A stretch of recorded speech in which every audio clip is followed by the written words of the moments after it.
2, 3, 4.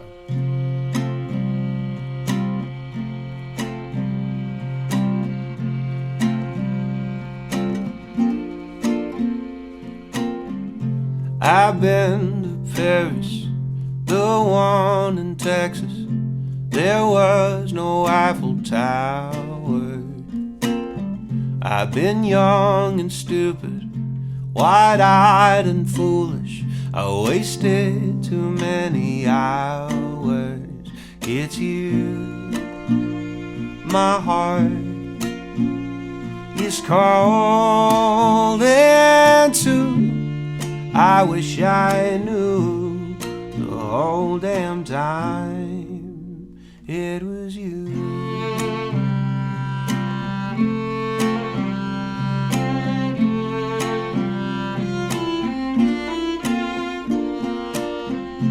I've been to London, it left me wondering if I've been driving on the wrong side of the road. Ran out of reasons, I could not even remember why I left home. It's you, my heart is calling to. I wish I knew the whole damn time. You'll never know what you need till you need it so bad that you can't live without it. You'll never know what you had till you lose it, and then can't do nothing about it. It's you, my heart is calling to. I wish I knew the whole damn time it was you.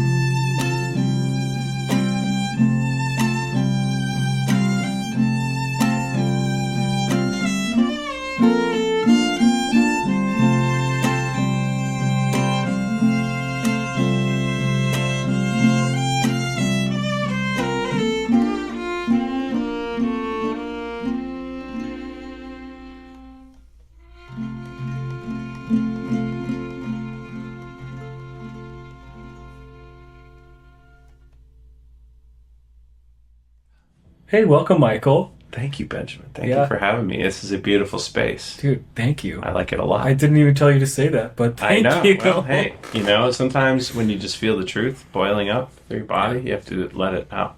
That's right. I'm letting out the truth. So I have to. So yeah, tell me about the song you just played. So we have 3 kids at home and a bunch of animals and podcasts playing and TV playing all the time. And so I'll be sitting in the living room playing guitar, and my wife, if something breaks through all of these noises in our house and gets to her ears and she goes, I like that, or what is that? Mm-hmm. I'm like, oh, this is an idea I have to finish. Yeah. So that was a song where the guitar part and what I was humming did that. And so I followed that away. I'm like, this song I have to finish. I went down to see my buddy Kevin Bowe in Minneapolis and came up with the first line of the song, which is, I've been to Paris, the one in Texas. And I kind of wanted to write this charming love song about you're seeking all these things everywhere else, but at the end you realize it was this person that was what mattered. Yeah. And almost regretting that you didn't figure it out sooner, but also realizing that things happen when they're supposed to happen, and thankful that you still have the opportunity to share this moment or this life or whatever it might be. Yeah. Dude. Yeah. Amazing. And then who's the lovely violinist? Oh, DGS. I shouldn't say mine. They don't belong to me, but you can claim them. Incredible. To some extent. Yes, Chicago born, Minneapolis, McNally Smith grad, unbelievable looper virtuoso, DGS. So grateful for their friendship and what they bring to my music, and so you will. Yeah. You heard the brilliance of DGS, and I'm lucky. Yeah. And I first met them in probably like 2013, 14 at this place I used to work, which I'm not going to talk about because don't talk about it was not fun. Yeah. But yeah, like, I mean, just the sheer brilliance. Yeah. I mean, the brilliance has been there forever. Yeah, unparalleled. So it's super cool to see. I mean, they're also a hustler. So just to continue to see it growing and yeah. It's a really fun thing. There's a synergy that 1 + 1 = 3. I think with our duo that makes like every time when we're together, the shows feel easier. Yeah, because like I don't have to lift, like I said, a heavy weight. Lifted more easily together. So totally. Yeah. Okay. Well, hey. So tell me, who are you and what is your experience with music? My name is Michael Shynes. I am a singer-songwriter born and raised in Little Falls. I spent some time in St. Cloud, spent some time in the Twin Cities, and just like hustler. Born hustler that I would take any gig I possibly could until a better gig came along, and just kind of grew my whole career that way. And now I'm fortunate enough to make a living writing songs, performing songs, and licensing songs, which is a dream come true and a maddening exercise. As you know. Yeah. So this is your first gig, right? This is my first gig ever. Gig. I am so nervous that you're not going to like me and my music, but my mom said, just, be yourself, she said once, and so I'm going to try to be myself and see how it goes. Yeah, that's great. Yeah, you think it's good advice? That's great advice. Okay. So wait, how long have you been actively hustling? Oh my gosh, it's going to make me feel old, I feel like. I've been actively a hustler. Started in pool halls and gambling halls. No, I'm kidding. Started in a lot of bars in St. Cloud. I've probably been hustling about 15 years now. Yeah. Give or take. And yeah, like the thing that kind of locked everything in for me was like family. I feel like you'd have a really rough gig and you'd be like, what is the meaning of this? Wanting to quit or whatever. And then I fell in love with a single mom, and when it wasn't about me, that was actually the liberating thing that made like, okay, man up, you got to do it. You gotta make this work. You got to put food on the table. You got to pay rent. Yep. And it kind of gave me the mission statement that I needed to make it all work functionally, But before that, I was working at the St. Cloud Children's Home with kids with, substance abuse issues and tough backgrounds, and that was great too. Yeah. Man, as long as I've known you, you just go. This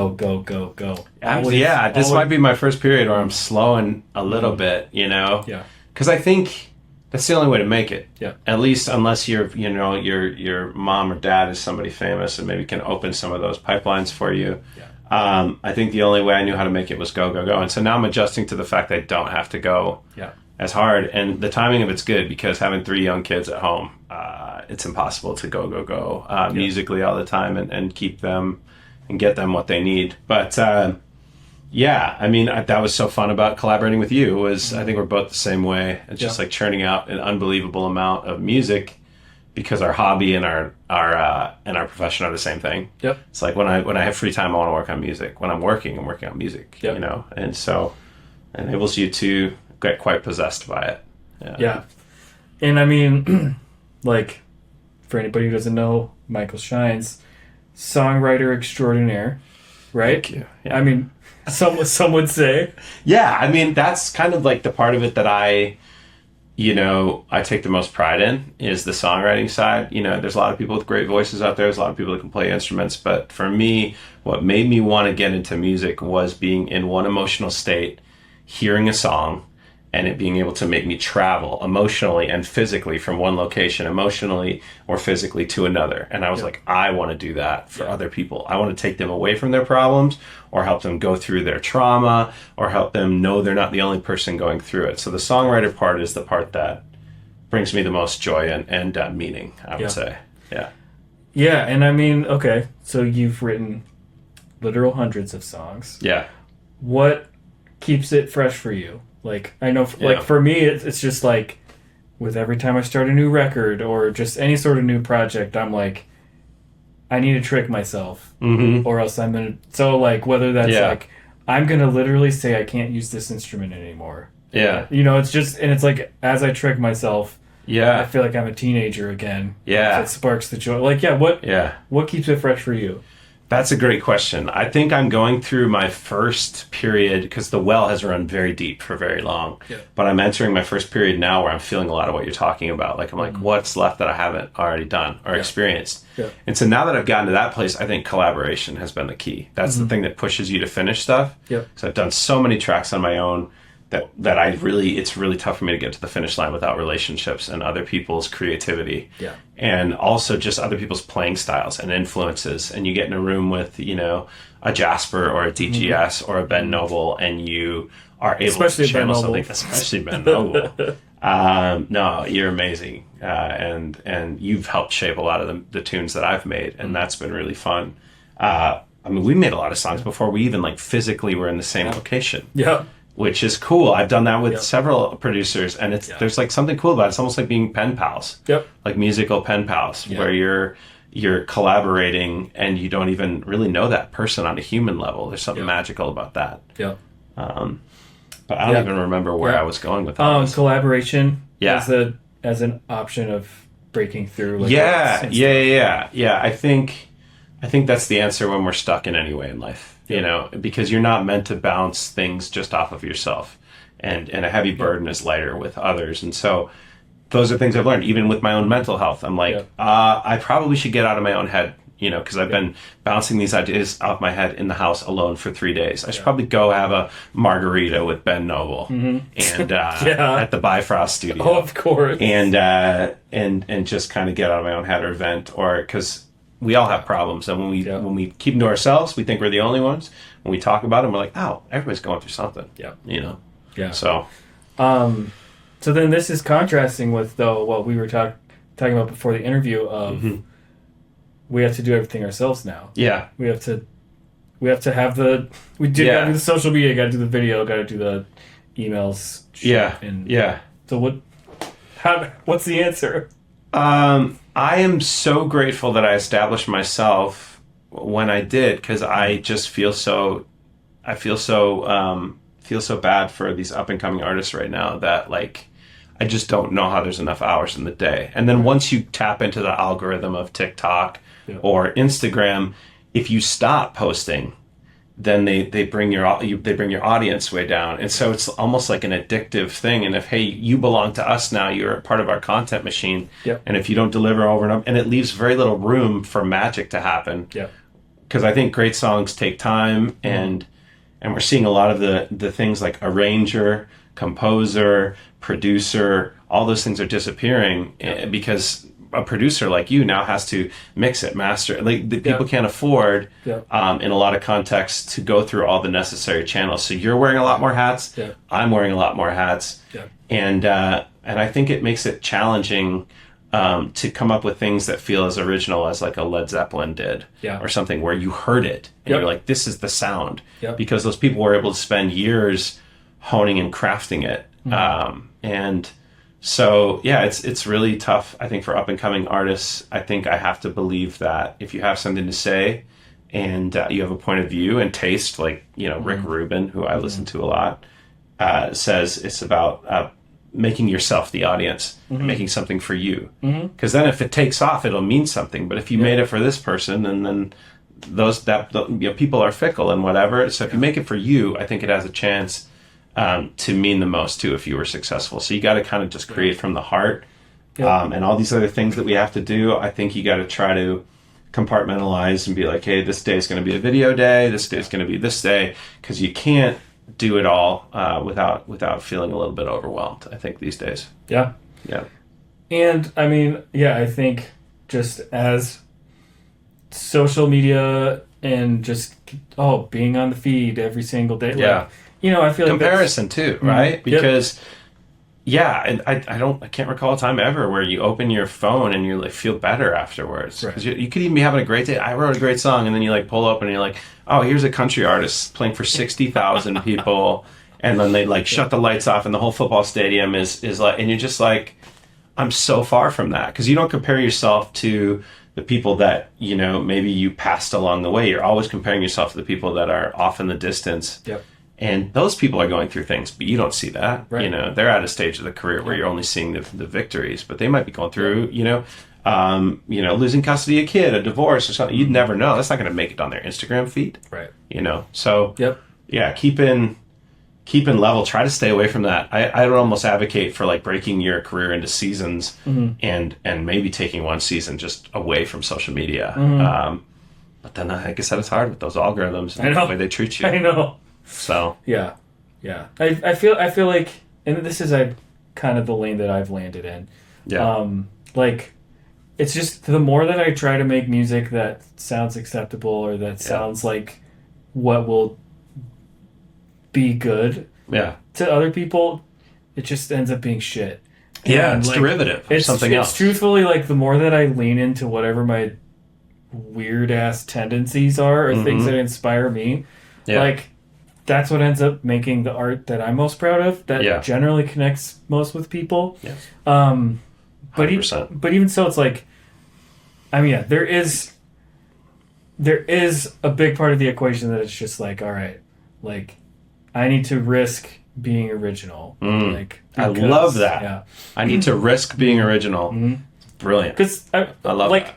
I would say, for some people, their originality ends up being like, right in the middle of the Venn diagram of like what makes money and what like catches on. Yeah. And man, that would be cool to be that person. Yeah. But like for me, that would just be so inauthentic. And so then I've just realized that my lane ends up being like this. Even like yes, a lot of my production decisions, that's kind of where I live. But then like, even like songwriting wise, it's just like, I'm always going to gravitate towards like the slightly weird thing. Yeah. And that sounds normal to me. Right. You know, but then, I mean, I was at Michael's last weekend. He had a show, and Caitlin Smith, songwriter, just amazing. Incredible. Her sweet spot is just like writing songs that major artists would sing, and it sounds totally authentic to her, which is crazy. And it's just like, dude, way to go, girl. Like, you know, and but it's just like, I mean, I've tried to write stuff like that. Yeah, it just doesn't. Yeah, because like, I mean, people can sense that. I think there's like, and I would say probably, over 90%, especially if you exclude pop music, because sometimes that can be produced like a product on the shelf at Walmart or something. But almost all the successes in any genre are people that sought to create something with their inner voice and their own taste. I've started to think every career that we're all in, we're like a product of our taste. And so like you have a chance to say, here's my taste, here's what I want to hear, here's the gap that I saw in music, the song that I wish existed, and I'm going to create it myself. That's what you should try to do. Is the thing that doesn't exist yet that you want to hear, make that thing. Don't make the like the McGee guy who I love. Everybody's not trying to chase his guitar tone. Don't try to be a copy of something else. Always try to be the first version of yourself, and that will give you the best chance, for better or for worse, I think. Yep, and I think after doing that long enough, like I've seen glimpses of it, of just like, then like thank the internet, because there's other people like you out there. Yeah. And yes, the more original you are, the more that your music somehow trickles into wherever they are, and like yes, and the audience that you build will be real. Like if you create fake music that isn't like to who you are in your soul, you're gonna surround yourself with a bunch of people that support you that like really don't, like, everything falls into place when it's the thing that you believe in, because you'll attract people that think like you, they'll support you through thick and thin, and you'll connect with an audience of people. You'll have a community, which is, I think, a huge part of feeling at home anywhere in life, is finding your community of people. And I mean, I think one example that comes to mind is, so my favorite band ever, Radiohead. Like, amazing. Their number one hit, Creep. Right? Real Radiohead fans, think that song's trash. Of course. And Radiohead themselves think that song is trash. Like, it's, but like everybody who's like, like, they know of it's like they're like a fringe Radiohead fan. They're like, oh yeah, you like Radiohead? Oh yeah, like Creep, like you like this. But it's just like that's like the litmus test of like, is this? That's a lot of bands. Third Eye Blind, I think, is one of the most brilliant bands of all time. All their stuff, like Motorcycle Drive-By, God of Wine, The Background, those are the songs I love. So I hear Semi-Charmed Life, and I'm like, you don't even know. But that's just like part of being a fan. I think if anything is like, you can tell the superficial fans from. The reality is, on a fringe artist like Radiohead, what's going to cross over is the most commercial thing that they have, which is still not very commercial, but it's going to be probably the most commercial thing that they have. So of course you're not like seen as a true Radiohead fan unless you know the deep cuts, because that's what that band is about. You know? But so then like then on our level of existence, it's just like, Michael, just write 100 more songs, and like then, I mean, your people find their way to you. And sometimes it's not even about, sometimes it's about like, I feel guilty because I'm like, a lot of people like come out and support me, but like, I'm doing a lot of this for myself. I'm doing a lot of this because I just, this is like how I process the world and deal with my trauma and my sadness and the moments when things don't make sense. So like the fact that I'm monetizing that in some ways feels strange, but it also doesn't hurt as much when you realize you're doing something that is authentic. If I was trying to trick people, I would feel a lot of guilt. But the fact that I am trying to make things that I think are authentic makes it easier, to quiet that imposter syndrome. So then anything in the works right now? Any releases coming? I mean, I feel like I'm always putting stuff out. But anything that you're like particularly looking forward to? Playing some festivals this summer. That'll be fun. The full band stuff is always really fun. I put out a song about every 2 weeks. So if you follow me on all those sites, you'll see something about every 2 weeks, and then an album generally once a year. And I'm just always creating. Like, I've realized the creation is the joy. So the things I'm most excited about is the next time I'll be alone in a room trying to make something. And when those things get finished and get out to the world, that's a great feeling. But the outcome doesn't feel nearly as good as the work to me. So just committing to a body of work and constantly writing and hoping for the best, like we all are. Totally. Well, dude, thanks. Good stuff. Thank you, Ben. Good thoughts, as always. I'm going to get a handshake on the Instagram. We're going to need that. Oh, my God. So people know that we're partners and friends,